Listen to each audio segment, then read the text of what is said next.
President Obama also weighing in on X, saying this in part: expanding use of our military on domestic soil puts the liberties of all Americans at risk and should concern Democrats and Republicans alike. So what about those? Look, trying to stay relevant, the hell with Barry and Big Mike.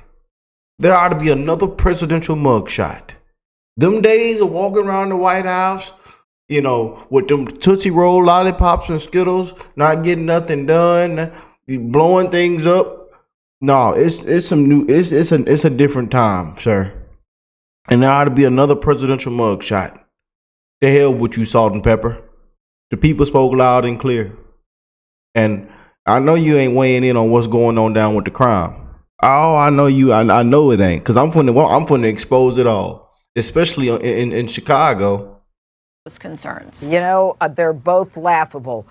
President Obama to come out and make a comment on Chicago, a city that is his city, that has been one of the most violent cities in America, that has shootings and killings frequently since I can remember. Every weekend there's shootings in Chicago. What are they doing about it? What they're doing is they're turning to politics and they're turning to anything anti-Trump, as opposed to saying we want to join the president in his effort to protect the American people. We recognize and applaud President Trump for what he's doing. President Trump could sit back like they did and do nothing.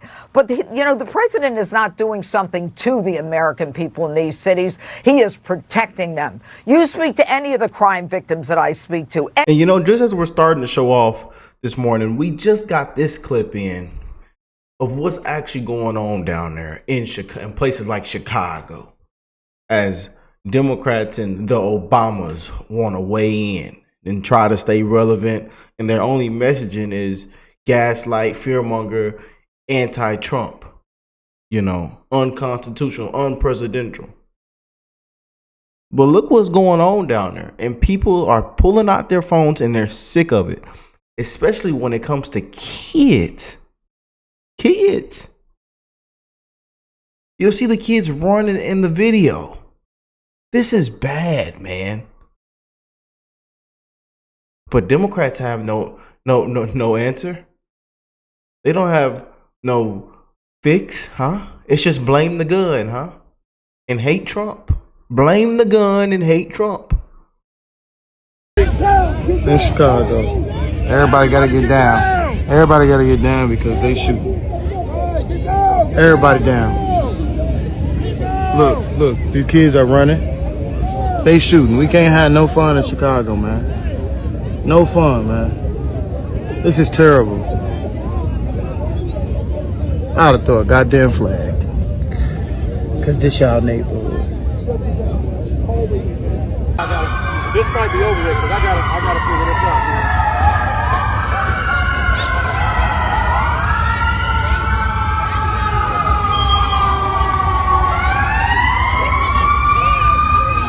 man. Want to really see something that said, take a look at what happened. Hey. Why this beat so cold? We will make America proud again. When you try to kill our citizens, we will make America wealthy again. And yes, together, we will make America great again. Here's why Democrat cities are plagued by violence should consider getting on board. If you look here at Washington, D.C. at a 2-week period this year compared to last year, property crime is down 20%. But the biggest thing are all of the violent crimes, often including robbery, which is down 60%. Homicides are down 71% from last year over this exact same period of time. Assaults with a dangerous weapon, down 10%. Yet, if you listen to Democrats, they don't care about those statistics. Oh. Yeah, especially this one right here. You just can't make this up. Breaking: Chicago Mayor Brandon Johnson signs an executive order to limit Chicago authorities from working with federal law enforcement and try to stop Trump from sending the National Guard. He doesn't want his city, to become safer. Unreal. Look at Frohawk Mohawk Daddy. I think he ought to be walked out in handcuffs. Him and the Pillsbury Doughboy Pritzker. The Pillsbury Doughboy. They ought to walk both of them out. Approval ratings combined not even past 10%. An executive order today that will launch the Protecting Chicago initiative. This is a project that builds on the months of preparation that we have done that has led up to this very moment. This order affirms that the Chicago Police Department will not collaborate with military personnel on police patrols or civil immigration enforcement. I can't hear the rest of this. He's grossly incompetent. I think right here, they ought to walked in there, raided the whole place, and put people in handcuffs. That's what I think ought to happen. You know, grossly incompetent. And I couldn't wait to get into this. Judge Jeanine weighs in and goes off. Sets it straight. But I hope everybody that's tuned in right now that you are blessed, well, and healthy, that you're having a great week. We are rocking and rolling on the show. Oh boy, you just can't make this up, man. You know. And now some of these Democrats can change their tone and they say, man, wait, what President Trump is doing is actually working. And residents from all over different cities and states are saying, Trump, please come down here. Please come down here. People in Chicago are crying right now. Please, they're begging and pleading, please. Trump, come down here. And while you're at it, arrest this governor and mayor and these incompetent, grossly incompetent Democrats while you're at it. Please. In a moment, we'll bring in the U.S. Attorney for the District of Columbia, Jeanine Pirro, who's been stepping up efforts to bring down crime here in the nation's capital amid protests and backlash. But first, let's get to Fox News correspondent Lucas Tomlinson at the White House. Lucas. Shannon, in his post, President Trump called Illinois Governor J.B. Pritzker weak and pathetic. And if Trump does order the National Guard into Chicago, the city's mayor has ordered the police not to cooperate. We have received credible reports that we have days, not weeks, before our city sees some type of militarized activity by the federal government. During the president's last public appearance Tuesday, he hinted Chicago could be next. Does everybody know Chicago is a hellhole right now? I'm willing to go to Chicago. After deploying more than 2,000 National Guard and federal law enforcement agents to the streets of the nation's capital, reducing violent crime by 30%, according to the White House, the president thinks... Y'all see them viral TikTok videos people posting down there in Chicago? Even people saying, Trump, I'm a Democrat and I didn't vote for you, but we like what you're doing. Please come down here to my state. Please, Trump. They making videos saying that. I didn't vote for you. I'm a Democrat. But Trump, please come down here. I would really, really appreciate it. Seeing those viral TikTok videos, man, but this is really how people feel. They've had it. They have had it, man. And this is why I tell y'all, it's new Trump supporters every single day. Yeah. Especially as the Democrats run everybody out the door. Just run everybody out. No common sense, you know. And they don't have a fix or to nothing. They don't do anything. It's just we should hate Trump. Same script, you know. And then they get up live on TV, then in the interview. And I got to give it to the fake news media lately.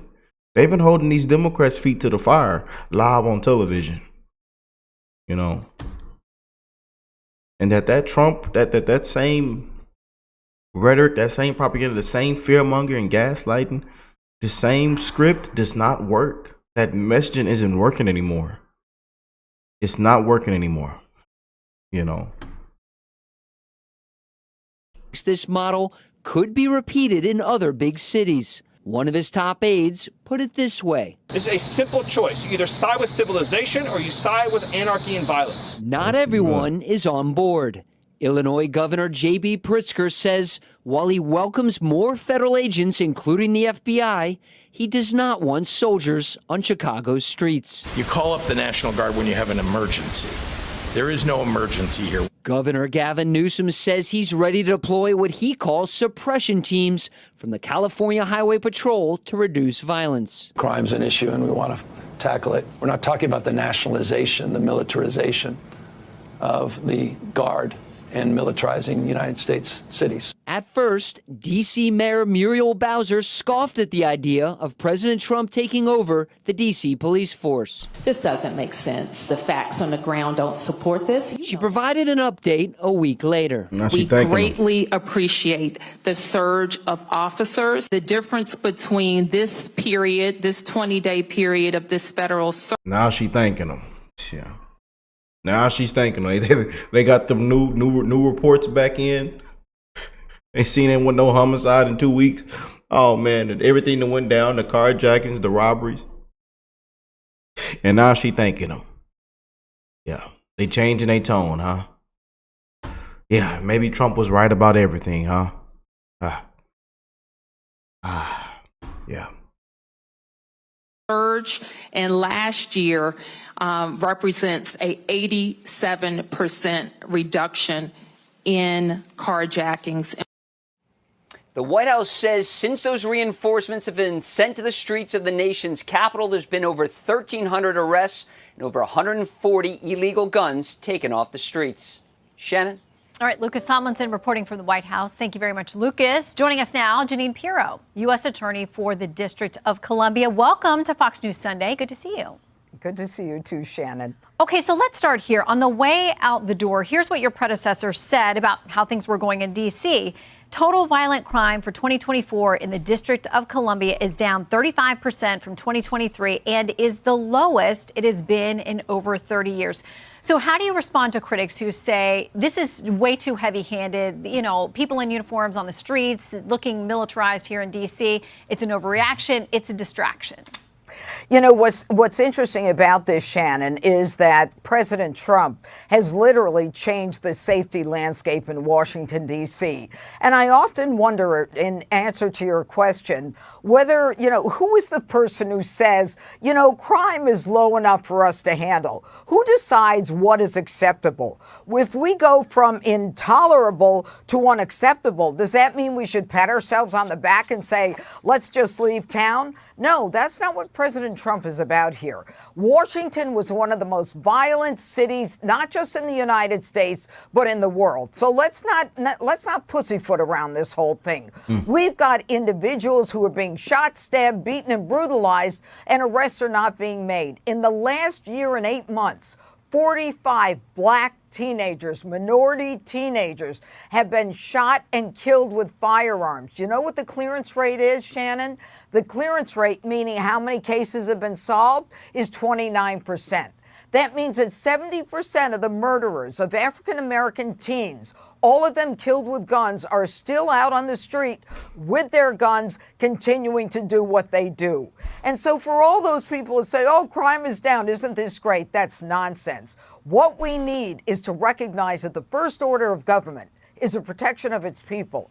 And President Trump is willing to make sure that D.C. has the resources, that D.C. has the determination, and all of us, both in the United States Attorney's Office, are doing the best we can to put together the most solid cases. And so far, we've had 1,528 arrests, 156 guns taken off the street, which means they can't be used to shoot and kill other people. Last night alone, 76 arrests, 5 guns seized. If anyone has a problem with that, then, you know, they're not in compliance with 81% of the American people who think crime is a major problem in large cities. Yeah, well, I'm curious as to what you found when you walked into this new position as U.S. Attorney in the office here in D.C., because all of these things have to work together. The men and women in uniform on the streets, they're out there, they're trying to put together cases. They bring them to you as prosecutors. You've got the mayor. How was all of that working together, and have you made significant changes? Look, the most important thing we can do, Shannon, is work together. And I am working together with all my partners in Washington.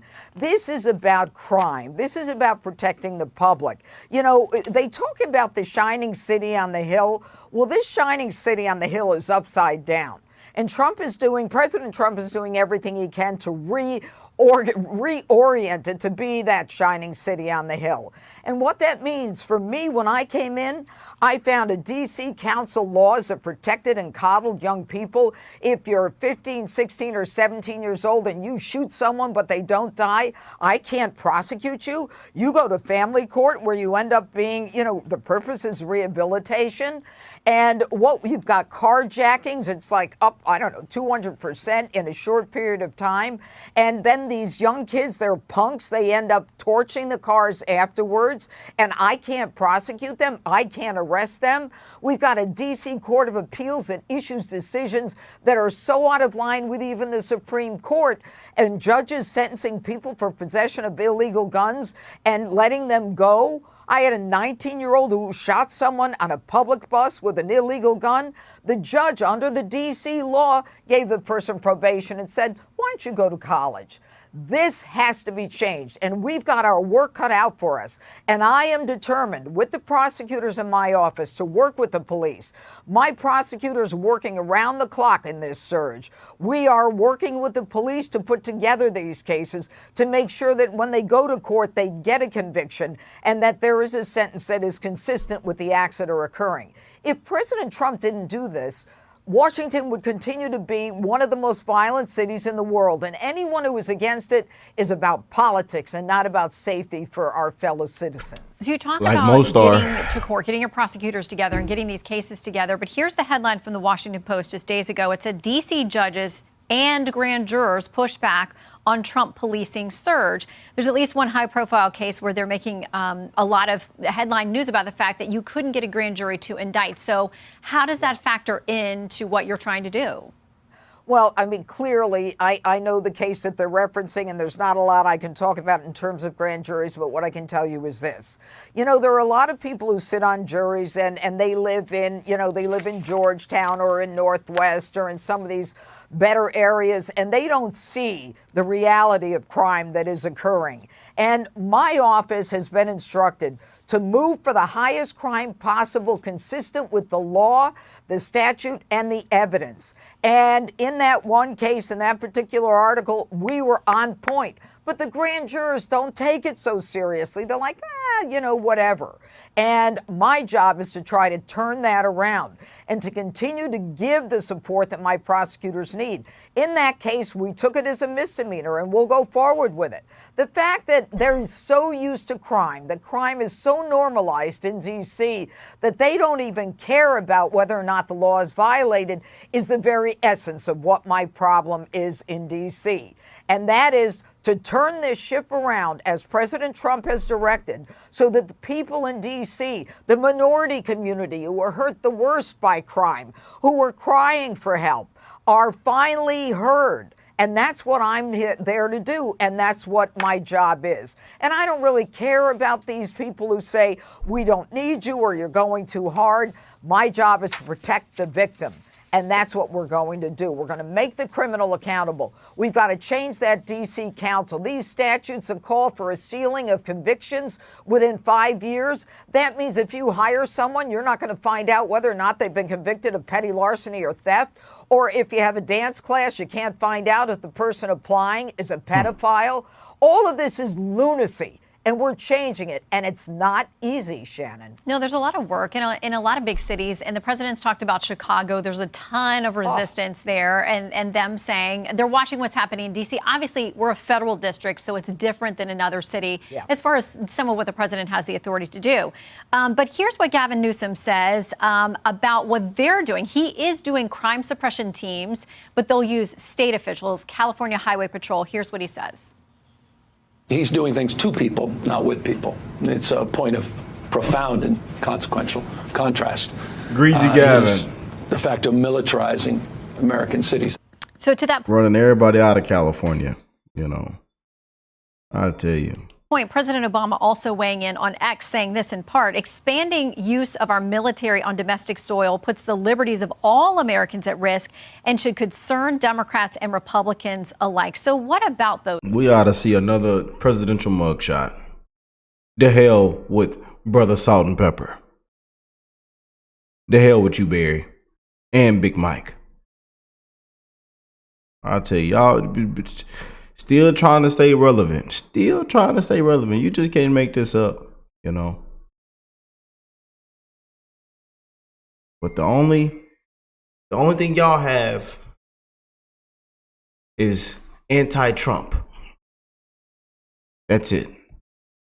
The erosion of basic principles like due process.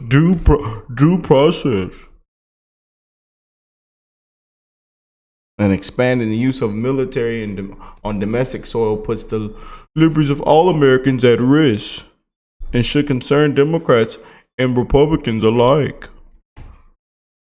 They ought to walk your butt out in handcuffs. Those concerns. You know, they're both laughable. Because it didn't do nothing. You know, walked around smiling and throwing Skittles all out on the floor. You know. President Obama to come out and make a comment on Chicago, a city that is his city, that has been one of the most violent cities in America, that has shootings and killings frequently since I can remember. Every weekend there's shootings in Chicago. What are they doing about it? What they're doing is they're turning to politics and they're turning to anything anti-Trump, as opposed to saying we want to join the president in his effort to protect the American people. We recognize and applaud President Trump for what he's doing. President Trump could sit back like they did and do nothing. But, the president is not doing something to the American people in these cities. He is protecting them. You speak to any of the crime victims that I speak to, any of the parents of murdered kids and teenagers, then you'll get a sense of how disappointed people are in these leaders who'd rather play politics. And when Muriel Bowser, the Democrat mayor of D.C., can say violent crime is down by 50% because of this surge, you want to criticize that? You want to say they don't deserve to come in and protect our people? We want our people to be victims of violent crime and we don't care about it? Shame on them. Well, we are glad that you and the mayor seem to have a very good working relationship. As somebody who's worked and lived in D.C. for 20 years, always happy to see crime numbers going down. U.S. Attorney Jeanine Pirro, great to see you. Man, Thank you so much.